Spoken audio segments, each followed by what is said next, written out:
सियासी लीडर मुश्ताक भट्ट की क़यादत में आज कुछ दीगर साबका सरपंचेस के हमरा एक वफद ने डिप्टी कमिश्नर राजौरी से मुलाकात की।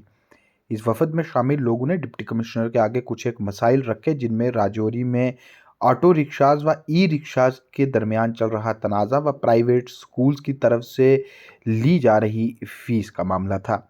मुश्ताक भट्ट ने इस दौरान मीडिया से बात करते हुए कहा कि राजौरी में ई रिक्शाज व ऑटो रिक्शाज के दरमियान तनाज़ा हुआ है, जिसको लेकर काफ़ी लोग परेशान थे और इस सब के बीच इसका हल निकाले जाने के मकसद से आज उनकी क़यादत में वफद ने डिप्टी कमिश्नर राजौरी से मुलाकात की और इस वफद में न सिर्फ पेट्रोल ऑटो रिक्शाज बल्कि ई रिक्शाज के ड्राइवर्स भी मौजूद थे। इस दौरान डिप्टी कमिश्नर ने ये यकीन दहानी करवाई है कि इन दोनों तरह के ऑटो रिक्शाज के जायज़ मसाइल का हल किया जाएगा, ताकि ये दोनों इकट्ठे होकर राजौरी की सड़कों पर चले और लोगों को खिदमत मुहैया करवाएं। इसके अलावा मुश्ताक भट्ट ने मजीद कहा कि उनकी मौजूदगी में डिप्टी कमिश्नर के सामने प्राइवेट स्कूल्स का मामला भी रखा गया, जिसमें ये बात कही गई कि जम्मू व कश्मीर हुकूमत की तरफ से जारी किए गए ऑर्डर्स के मुताबिक ही प्राइवेट स्कूल्स अपनी फ़ीस लें और अगर किसी भी तरह की खिलाफ वर्जी पाई जाती है तो उसके खिलाफ सख्त कार्रवाई हो।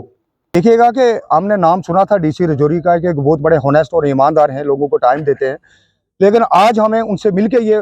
मालूम हुआ कि डीसी साहब वाकई ही बड़े ईमानदार और लोगों की बात सुनते हैं। हम तहे दिल से, क्योंकि उन्होंने हमें आधा घंटा पूरा दिया, हमारी बात सुनी, हर जितने भी हमारे 2-3 मसले थे उनमें हमें उन्होंने आधा घंटा पूरा लगा के हम सबकी बात सुनी और उन्होंने पूरा यकीन दिलाई किया है कि आपके जितने भी मसले हैं वो हल होंगे। पहला मसला हमारा था जो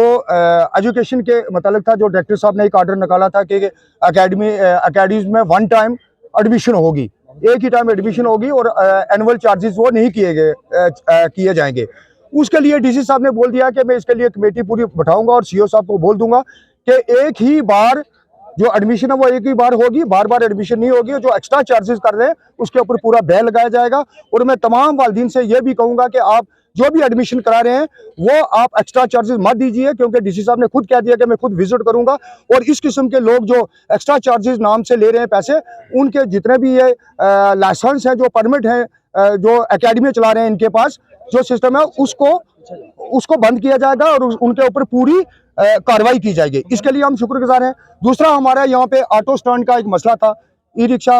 और दूसरा जो 3 व्हीलर ऑटो है, उन दोनों भाइयों का आपस में था। दोनों पार्टियों को हम डीसी साहब के पास लेके गए हैं और डीसी साहब ने ये जरूर हमें कहा है कि हम दोनों पार्टियों को बैठा के हम इनकी बात करवाएंगे। बात करवा के इन लोगों का हमने कहा कि क्योंकि हमारे इस रूट पे मैक्सिमम जो गाड़ियां हैं हॉस्पिटल की तरफ से, जो भी नया रूट आता है वो हॉस्पिटल की तरफ ही आता है, जिससे जाम लगता है और जाम के कारण वहां पे हॉस्पिटल में बड़ी प्रॉब्लम आती है। इसलिए डीसी साहब ने कह दिया और ई रिक्शा और 3 व्हीलर इसमें आपस में बैठ के हम उन्होंने टाइम दे दिया कि इस ई रिक्शा जो है वो 15 ई रिक्शा यहाँ चलेंगे, 15 धराली पे चलेंगे, 15 डांगरी में चलेंगे, रूटीन में वो चलेंगे, एक ही जगह वो रश नहीं डालेंगे। और कॉपरेट करने के लिए डी साहब ने कहा कि आप खुद आपस में बैठ के बात कर लें। हम इसके लिए डी साहब के शुक्रगुजार हैं। अगर कोई यहाँ पे एक्शन नहीं होता, डी साहब ने कहा हम खुद सॉल्व करेंगे। 2-3 ये हमारे मुद्दे थे। एक